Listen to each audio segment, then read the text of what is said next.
এই মুহূর্তে স্টার জলসায় সম্প্রচার হওয়া দর্শকদের প্রিয় দুটি ধারাবাহিক, একটি হলো প্রফেসর বিদ্যা ব্যানার্জি এবং আরেকটি হলো পরশুরাম। পরশুরাম ধারাবাহিকটি তো বেশিরভাগ সপ্তাহে বেঙ্গল টপার হয়, ওদিকে প্রফেসর বিদ্যা ব্যানার্জি ধারাবাহিকটিও প্রতি সপ্তাহে সেরা দশেই থাকে।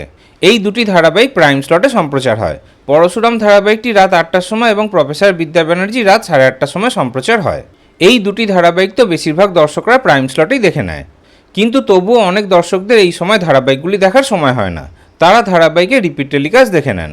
আজকে আপনাদেরকে এই দুটি ধারাবাহিকে রিপিট টেলিকাস্টের সময় জানিয়ে দেবো। পরশুরাম ধারাবাহিকটি রাত 8টার সময় যাদের দেখার সময় হয় না, তারা দুপুর 11:30টার সময় ধারাবাহিকে রিপিট টেলিকাস্ট দেখে নিতে পারেন। এছাড়া সকাল 7টার সময় পরশুরাম ধারাবাহিকে রিপিট টেলিকাস্ট হয়। ওদিকে প্রফেসর বিদ্যা ব্যানার্জি ধারাবাহিকটি যাদের রাত 8:30টার সময় দেখার সময় হবে না, তারা সকাল 9:30টার সময় ধারাবাহিকে রিপিট টেলিকাস্ট দেখে নিতে পারেন।